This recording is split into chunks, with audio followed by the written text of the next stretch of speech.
Muy buen día, bueno, muchas gracias por venir.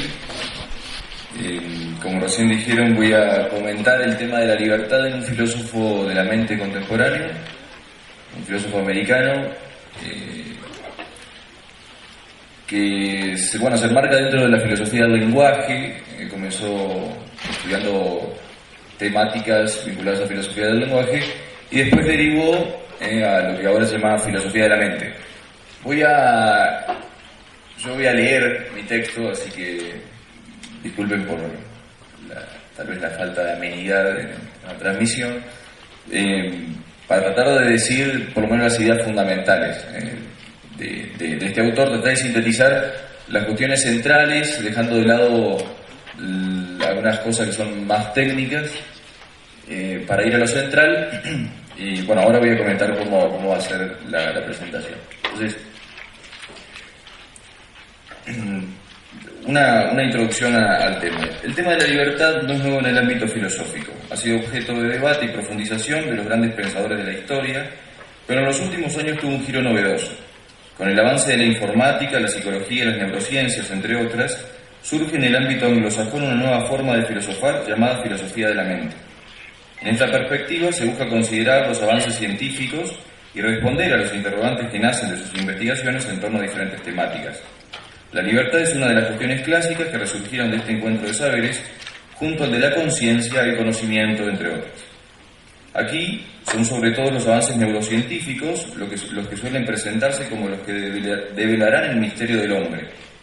Y algunos pretenden reducir toda actividad humana a la cerebral, afirmando que cualquier explicación diferente es provisoria y debe reconducirse a la neurobiología. En este contexto, la libertad no sería más que un engaño de nuestro cerebro, que por su gran complejidad nos hace creer que elegimos cuando en realidad todo ya está determinado de antemano por conexiones sinápticas. Frente a esta visión encontramos a John Roger Searle, actual profesor de la Universidad de California, en Berkeley, que en los últimos años se dedicó a estudiar temas concernientes a filosofía de la mente, publicando varios libros y artículos sobre estas cuestiones. En la actualidad es un referente ineludible, debido a la profundidad y claridad de sus argumentos y a la rotunda oposición a las tendencias generalizadas en torno al hombre. Él sostiene que la libertad existe, aunque esto no lo lleva a radicarla en un principio espiritual, sino que busca compatibilizarla con una visión biológica del hombre. La presente exposición entonces tendrá dos grandes partes. En la primera presentaré sintéticamente la visión de Searle sobre la libertad y en la segunda haré una valoración crítica de la misma. Concluiré luego con una breve reflexión sobre el tema del vínculo interdisciplinar como forma de entender las temáticas antropológicas. Entonces, vamos a la doctrina de este pensador. Ahí lo tienen en la foto para que lo conozcan por lo menos. Todavía vive y pueden encontrar cosas, incluso en internet hay una cantidad de cosas, de artículos y videos en YouTube, así que pueden buscarlo. Vamos a su doctrina. Traté de organizar su visión sobre la libertad en estos 4 pasos, en estos 4 puntos que están concatenados. En primer lugar, la perspectiva de la primera persona. El punto de partida de la reflexión de Searle sobre la libertad consiste en establecer la perspectiva desde la cual debe estudiarse. Para él, todas las cuestiones referidas a la experiencia del sujeto deben entenderse desde la perspectiva de la primera persona, ya que si se las considera desde la perspectiva de tercera persona, así lo llama él, correspondiente al estudio de las cosas puramente físicas, quedan eliminadas porque se las cosifica. Estos dos tipos de perspectivas refieren a dos formas de conocer la realidad basadas en una consideración del modo de ser de las cosas. Hay realidades que son subjetivas y otras objetivas. Aquí Searle se está refiriendo a subjetividad y objetividad ontológicas, que manifiestan propiedades de la realidad, así dice él, y que él diferencia de subjetividad y objetividad epistémica, que son propiedades de las aserciones, propiedades de los juicios. Algo es ontológicamente subjetivo si depende de un sujeto para existir, como el dolor, la libertad, el dinero, el lenguaje. Es ontológicamente objetivo si posee independencia del sujeto que los puede experimentar, como las sillas, las mesas, las moléculas, etc. La subjetividad y objetividad epistémica refiere al hecho de si una proposición depende o no de los sentimientos, gustos o preferencias del que la sostiene. Así, decir que una persona es simpática o no es epistemológicamente subjetivo, pero establecer que aquí hay una persona determinada o un objeto específico es epistemológicamente objetivo. Que algo sea ontológicamente subjetivo, dice Searle, no implica que sea epistemológicamente subjetivo también. El lenguaje, dice, es ontológicamente subjetivo, ya que las personas establecieron el significado de los términos, pero es epistemológicamente objetivo porque cualquiera puede averiguarlo. La libertad es de este tipo también, ontológicamente subjetiva, pero epistemológicamente objetiva. Si bien los actos libres tienen su sede en el cerebro, dice él, esto no implica que puedan ser estudiados desde una perspectiva de tercera persona, con la cual se los cosificaría y se perdería lo fundamental de los mismos. Para Searle es posible reducir causalmente los fenómenos mentales, pero no ontológicamente. Es decir, podemos explicar la libertad haciendo referencia a los procesos cerebrales, pero esto no quiere decir que se reduzca a ellos. Si la explicamos haciendo referencia a una ontología de tercera persona, la libertad queda eliminada porque se pierden sus características subjetivas. Esas características superficiales, así las llama él, hacen necesario un vocabulario acorde a una ontología de primera persona. Entonces, este es el primer paso que da este filósofo para estudiar el tema de la libertad. Es decir, desde dónde o cómo estudiamos la libertad humana. Segundo paso, el fenómeno de la brecha, o gap lo llama él. Con este punto de partida, con la perspectiva de la primera persona, busca aproximarse lo mejor posible al tema de la libertad, considerando la experiencia común de sabernos a nosotros mismos como dueños de nuestros actos. Searle pone de manifiesto que muchas veces experimentamos la certeza de que en el mundo físico hay sucesos que ocurren necesariamente, en los que, dadas determinadas causas, el efecto acontece inevitablemente, como cuando soltamos una piedra que teníamos en la mano, sabemos con certeza que, en este contexto en el que nos encontramos, va a caer. Pero junto a estos hechos, en los que las causas son suficientes para explicarlos, encontramos otro tipo en los que no resulta así, los actos voluntarios libres. Nosotros, dice Searle, tenemos experiencia de ocuparnos en acciones humanas, intencionales, voluntarias. Al hacer algo experimentamos que podríamos estar haciendo otra cosa, aún con las mismas condiciones. Esta experiencia subjetiva se expresa en lo que llama fenómeno de la brecha, o libre albedrío, es decir, en el salto que experimentamos entre las causas y el efecto en el proceso de realización de una acción. Esta experiencia no puede ser descartada sin más, como algo ilusorio, como hicieron otros contemporáneos suyos, ya que está presente en todo acto voluntario que realizamos a diario, y está presupuesta en la adjudicación de responsabilidad por lo que hacemos. Para él, esta brecha, este salto, tiene tres momentos claramente distinguibles. El primero se da entre las razones que se consideran y la decisión de conformar una intención para realizar una acción. El segundo salto se da entre la intención ya conformada y el inicio de la acción. Y el tercero, entre los actos iniciales de la acción y su continuación hasta finalizarla. En todos esos momentos es posible establecer una separación, un quiebre, dice Searle, por el cual no terminamos de realizar la acción en última instancia. Por lo tanto, la cuestión está en establecer, y ahora cito, está en establecer si las causas de nuestra conducta, cualesquiera que ellas sean, son suficientes o no para determinar la conducta de modo que las cosas tengan que suceder del modo que suceden. Entonces, para Searle, la forma de demostrar que las causas son insuficientes, porque él sostiene la libertad, entonces la forma para demostrar que las causas son insuficientes para determinar la acción es analizando aquellas que se llevan a cabo por razones independientes del deseo, así lo llama él. Entonces vamos ahora en tercer lugar a eso, razones del acto libre. Para Searle, la libertad es posible porque la racionalidad humana, a diferencia del animal, permite al hombre actuar por razones independientes del deseo. Un ejemplo de este tipo de acto es el llamado altruismo fuerte, por el que una persona, ahora cito, reconoce que tiene razones para actuar en interés de los demás, que son altruistas, independientes del deseo y racionalmente vinculantes. Fin del cito. El altruismo fuerte, para Searle, se fundamenta en el carácter universal del lenguaje. Para él es posible sostener esto sin requerir una metafísica dura, así lo llama él. Solo basta con un lenguaje determinado. Consiguientemente, estas razones para la acción independientes del deseo son autosuficientes, es decir, no se basan en principios morales externos. La estructura del habla genera en mí una obligación y puede conllevar también un deseo, el cual es derivado, no origen, de la razón antes establecida. Este tipo de razones no son causalmente suficientes para generar una acción y reclaman la presencia de un agente. Y, ahora cito, solo para un yo puede algo ser una razón para la acción. Por eso, el último punto está dedicado al tema del yo como fundamento de la libertad. Y con esto ya tenemos la parte de este filósofo. Después viene lo que me parece a mí sobre eso.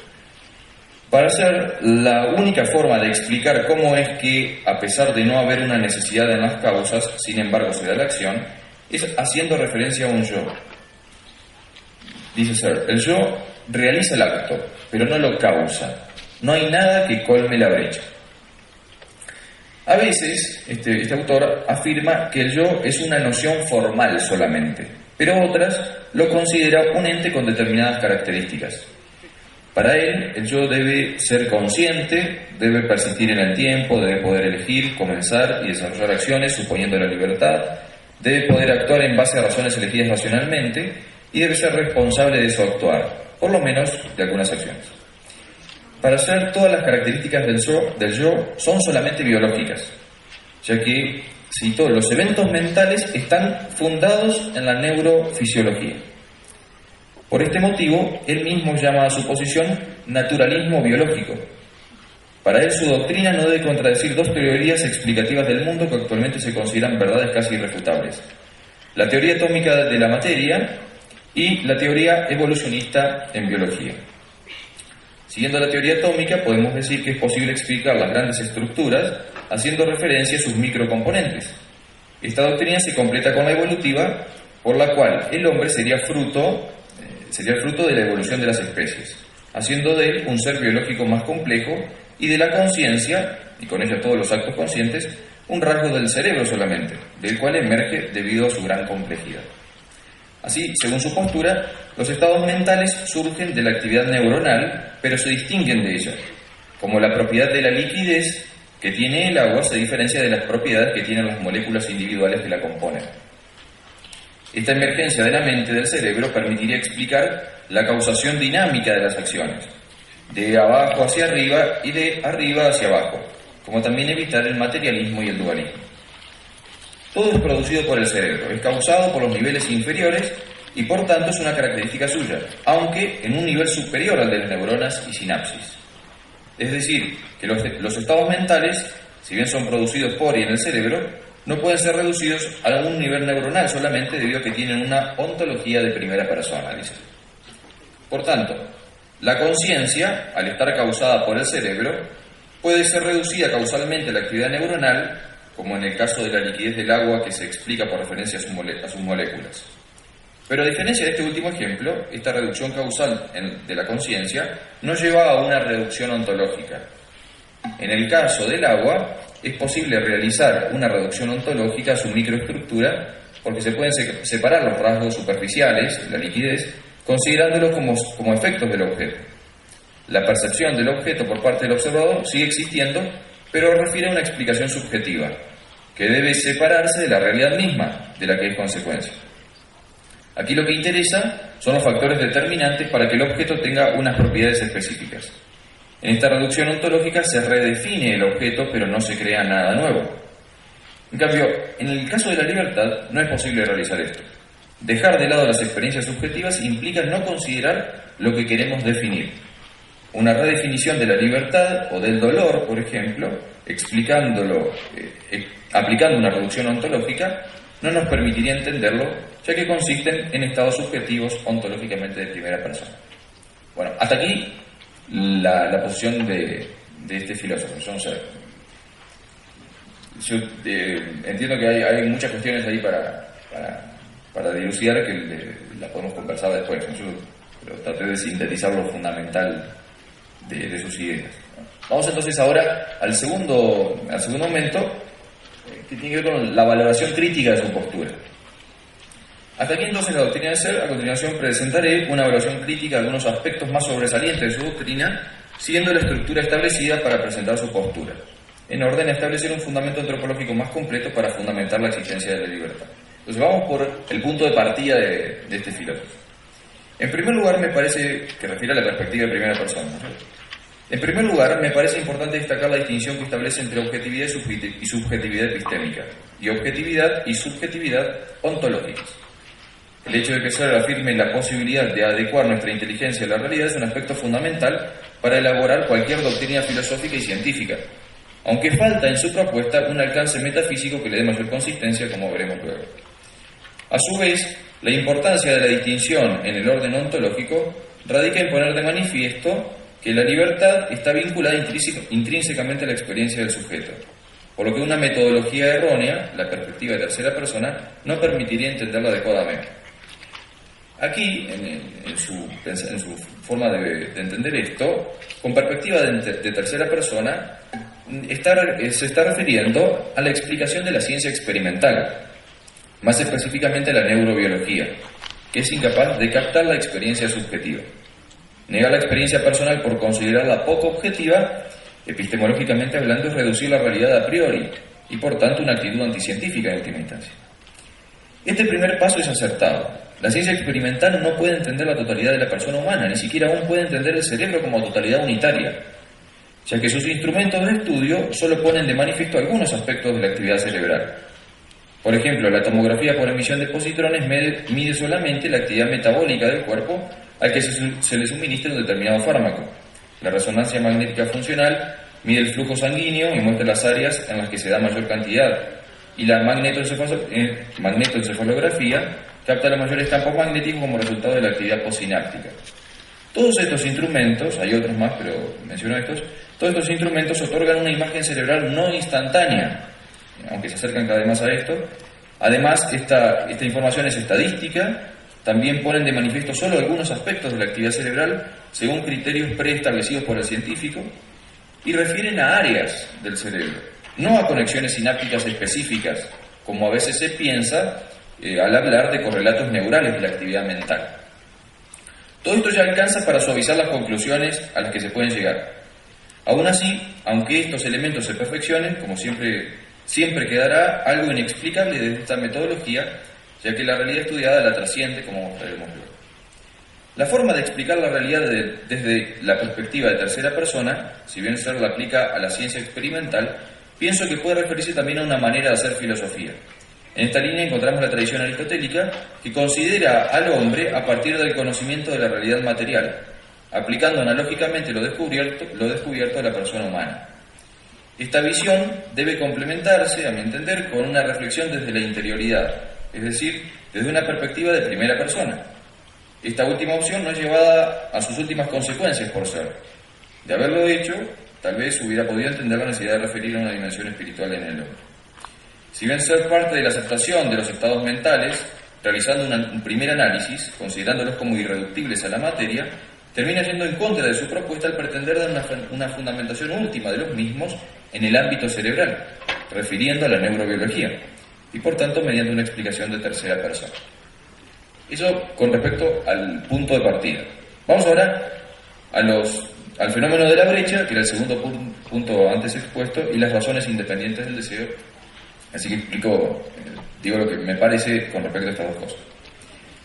Es interesante ver cómo la reflexión sobre uno mismo permite realizar una descripción del acto libre considerando que en él las causas son insuficientes. Pero en la propuesta de Searle, hay una consideración unívoca de causalidad. Acá hay otra dificultad. Rechaza explícitamente la clasificación aristotélica de las 4 causas, considerando válida únicamente la eficiente.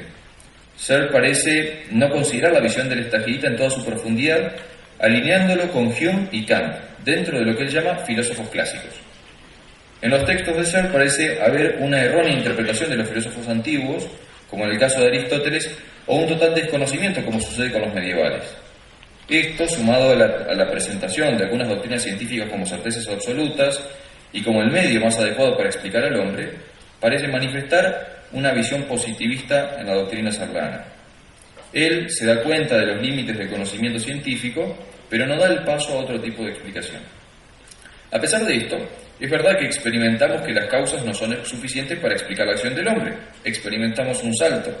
Si consideramos la doctrina aristotélica antes mencionada, podemos ver que las razones constituyen la causalidad final, lo cual no excluye el hecho de que las razones o motivos sean insuficientes para explicar la acción.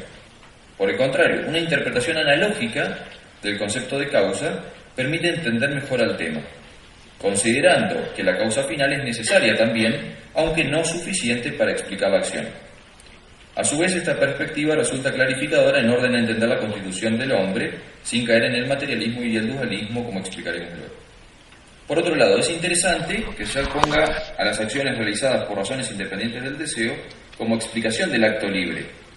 Muestra el vínculo entre libertad y racionalidad, dando unidad al accionar humano. La dificultad está en que el análisis del ser termina en el lenguaje, considerando que basta con una expresión para explicar la acción humana. Esto no reclama, según él, una explicación metafísica, pero si analizamos la acción libre, podemos ver que ella, además de explicarse por la brecha, manifiesta una tendencia a un bien presente a la inteligencia humana. Y esto, en última instancia, radica en la bondad de lo real, es decir, en una consideración metafísica. El lenguaje toma su fuerza vinculante del ser de lo real, sin lo cual, en última instancia, nada puede obligarnos. El acto libre es manifestación del ser mismo de la persona. Por ello, su estudio reclama la referencia a un yo que asuma las razones y las ponga en acto, como también estableció Ser. Y ahora vamos al último punto. Tranquilo, ya terminamos. El yo como fundamento de la libertad. Yendo a lo central de este aspecto, podemos decir que es interesante el hecho de intentar dar una solución no reductiva del hombre a la pura materia, buscando a su vez evitar el dualismo. Con esto, Ser se opone a casi todos los filósofos de la mente de la actualidad, que intentan reducir todo fenómeno mental, como así lo llaman, a lo material. Entonces, por eso resulta interesante su postura, como también el hecho de intentar evitar el dualismo. Pero no termina de proponer una explicación adecuada, cosa que él mismo reconoce. Explícitamente dice que su postura no le termina de cerrar en algunas cosas. Piensa que es posible realizar una reducción causal de lo mental a lo neuronal sin que sea un reduccionismo ontológico. Pero esto no es posible. Queda presa del materialismo que busca rechazar, porque el yo para él es emergencia del ámbito físico, una característica biológica más. Como menciona Paulo Arcara, un autor que hizo una tesis doctoral sobre él, la reducción causal lleva a una reducción ontológica inevitablemente. Si el cerebro causa la mente, entonces la mente tiene las potencialidades que se desprenden del cerebro, al cual queda reducido. Aquí, la ya mencionada doctrina aristotélica de las cuatro causas podría haberle ayudado a entender que la aceptación de una dimensión espiritual en el hombre no lleva necesariamente al dualismo. En esta línea encontramos a algunos filósofos contemporáneos que asumen la tradición aristotélico-tomista para explicar la espiritualidad del alma humana. Antonio Malo, por ejemplo, indica que los procesos cerebrales pueden considerarse como la causa material de la acción, no eficiente, y la intención como la causa final.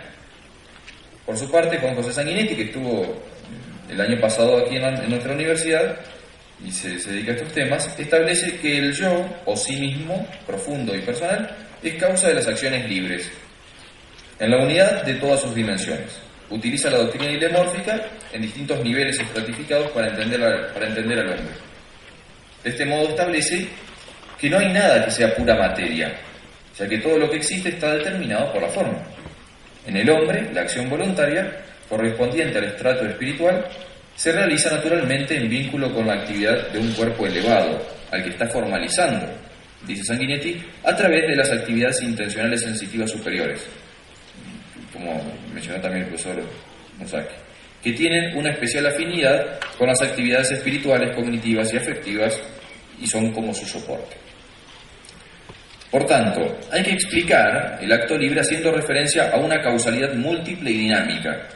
Es decir, la cosa es más compleja de lo que presenta ser, mostrando que el hombre es una realidad estratificada, donde el nivel superior actúa como causa formal activa, no eficiente sobre los estratos inferiores. A su vez, Sanguinetti manifiesta la necesidad de referir los actos voluntarios libres al bien universal, por lo cual, si bien están radicados en el cerebro por su vínculo con la sensibilidad alta, trascienden la dimensión física. Esta es la doctrina atomista de la tendencia natural al bien por parte de la voluntad, considerado como trascendental del ser. Esta apertura al ser universal es el fundamento de la libertad como posibilidad infinita, potencialmente, de elegir el bien. La explicación de Sanguinetti manifiesta el carácter unitario del acto humano y la continuidad o elementos comunes del hombre con los otros entes materiales. Esta manera de entender al hombre, que parte de la realidad material para así entender luego a la persona humana, podría considerarse una perspectiva de tercera persona, me parece, pero en el ámbito filosófico, no en el científico experimental como proponía Searle. Pero pienso que si se presenta solo esta visión, puede dificultarse ver la trascendencia de la persona sobre las cosas, la diferencia cualitativa entre el hombre y el animal. Por tanto, esta doctrina podría complementarse con una profundización desde el punto de vista sarliano, desde el punto de partida de sarliano, es decir, con la reflexión filosófica desde la perspectiva de primera persona o una reflexión desde la interioridad.